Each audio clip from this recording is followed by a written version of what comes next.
So, I don't know. See, look at Jacob. Jacob, I just said Susan, and he's still holding onto the mic. Jacob, follow direction. That's Chandler. So, Susan, obviously, thank you very much, you and your husband, for, I'm over here too, I know, I'm lost in the crowd, for making the effort to come home, to come back sooner and just to be here with all of us today. So I know everyone here is very appreciative of that. Thank you. I wouldn't have it any other way. How could I not be here? Thank you so much. You have been so wonderful to us always, but especially this year, we are so grateful for your presence in our lives. Thank you so much for being here. That's why she is Susan Luke. So, the first question, Susan, is this. Recently, everyone has kind of seen you playing two roles. So how has it been playing Jane and Erica? I mean, playing the same person, but two different people. How's that been? It's been so much fun. It's been really fun. It was scary at first because Jane looks just like Erica. But it's been really a lot of fun to get inside another character and play her. In terms of scheduling, it meant that every show I did as Erica, I also did as Jane. So it was kind of like those of us who've had a heavy storyline, you hear your name being paged constantly all day long. But apart from that, it was really fun. Cool. Thanks for asking. I mean, that's talent. I mean, portraying two different roles, and I can only imagine. The next question is for, let me see, Jill Larson. Jill Larson. What are some of your favorite memories or the craziest storylines that you've been a part of or that you remember? How much time do you have?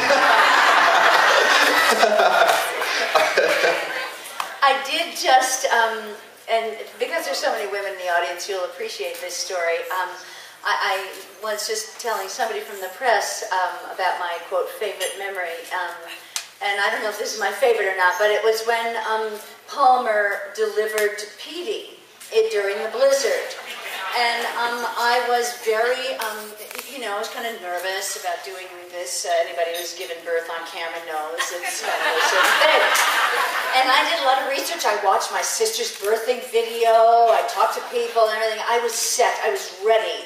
I get up on set, and there's some nurse advisor who says, "Oh no, they don't birth like that anymore. Women only do it on their sides now." I said, "Well, this is old-fashioned. I'm going to be on my back." And so then suddenly James came on the set, and I was always, a little intimidated by James, quite honestly, as much as I love him. He was a man of, stature and wit. But anyway, so it was only then, as I'm laying down on the bed, that I realized I'm going to have my leg splayed and is going to be, like under the blanket. And I'm just thinking, oh my God, this is just too horrifying. And I could think of nothing but that. And James is like, oh my God, what are we doing now? And so I did my best. I flailed and wailed and carried on and panted. And when the cameras were on, obviously. And we're not even going to do a rehearsal. Okay, all right, let's not even do a rehearsal. Let's just run the cameras. And of course, James, who had been grousing and sort of dissing the whole idea, as soon as the cameras are on, he does the most stunning performance as he comes out from under the blanket, and he's holding, of course, a plastic baby. And then there is just this slight pause of the camera, and they put a real baby in his hands. And to see the footage of his face and what he brought to that scene, it was just one of those magic moments. So Bobby, I want to ask you the same question. Is there any storyline, a crazy storyline that you remember, or something that just stand? Oh yeah, already.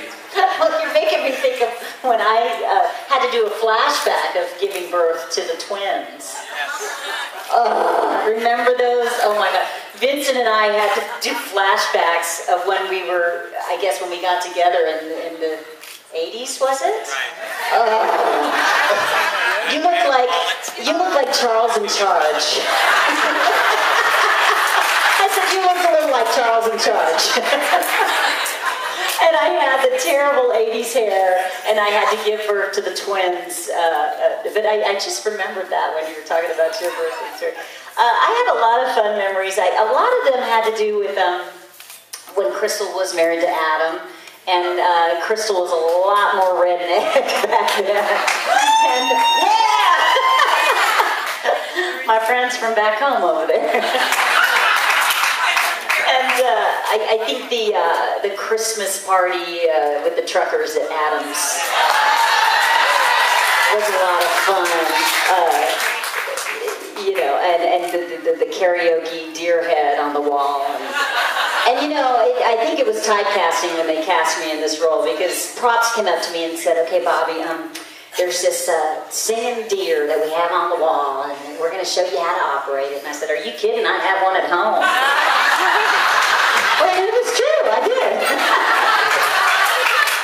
All right, next question is actually for Jacob. Jacob Young. Jacob.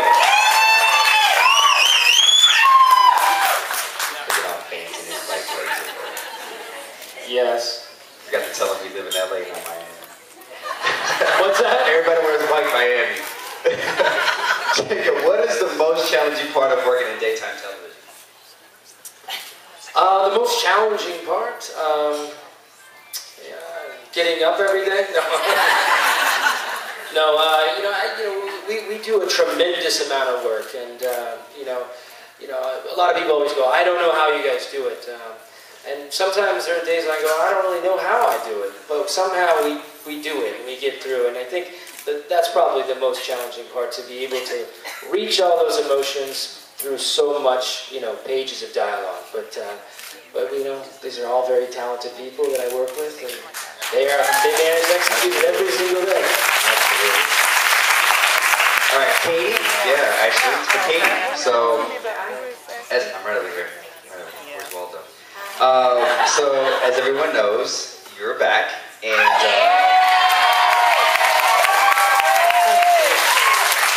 eating my donuts in the park. That was the funniest scene, I swear. It was so funny. Like, she's eating stuff in her face with donuts, and I walk and I'm like, you take two if you want. If you turn around and her face is just full of donuts. It was the funniest thing. I actually messed it up because I was laughing so much we had to do it again. So for you, how does it feel to be back in Pine Valley? And I guess it's a two-part question. How does it feel to be back in Pine Valley and to also work with Michael Knight again? Well, great and great. I mean, not only is Mike one of my oldest, dearest sort of soul connection friends. This group of actors is one of the loveliest groups I've ever had the privilege to work with. Everyone is so devoted and also very kind and supportive of one another, and so I feel really lucky to be able to come back at this time and work with everybody here. Well, everyone's excited. Next you have Vincent. Question for Vincent. So Vincent.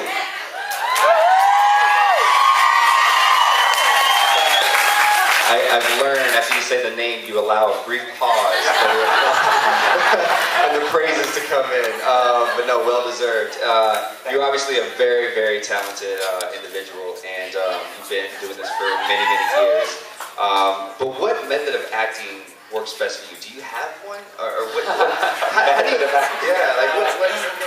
Well, first, I'm gonna veer off from the question for me because I want to mention a few things. Hayward is out. I want to say, first of all, I've had the opportunity to work opposite Susan while she's been doing Jane. Okay, and I was talking to Julie the other day about this. I have loved watching you do Jane. I thought you've done such a beautiful job. There have been such subtle nuances of character difference between the two that they're distinctive, but they're subtle, and it's just beautiful to watch her. And there was one moment after we just made love for the younger audiences, so I'm saying make love, but it wasn't really. I was manipulating the hell out of her. But she had said to me, she had told me, I wake up and she's looking at me and she's like, I didn't know if I should leave or not. And you know that she was a virgin, right? Okay. So I didn't know if I should, no, it's okay, you can stay. She goes, and she's like, was it okay? Was that all right? And I honestly almost started crying. There was such a vulnerability.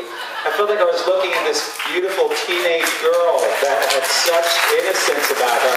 And I told her after the scene, I said, I almost started crying looking at you. It was such a beautiful moment. And I've loved every moment of it, right up to you strangling me and stabbing me as Erica. So, it's been fantastic. If I'm going to be stabbed by anyone, it may as well be Erica Kane. You know, she didn't dig it enough, or else I wouldn't be here, right?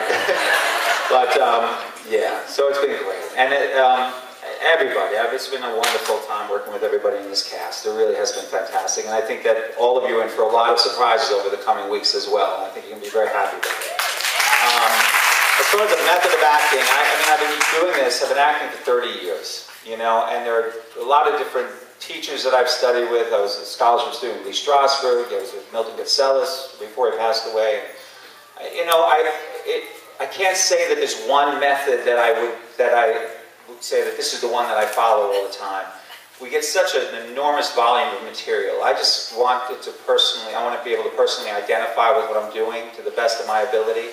And there are different things sometimes that work for me and sometimes they don't. I mean, this is a living, breathing instrument that we're working with every day. So, you know, some days you can walk away feeling, wow, I feel like we really nailed that. And I just want to know that I'm following the intentions of the character and making it as heartfelt as I can. That's what I try to do. So.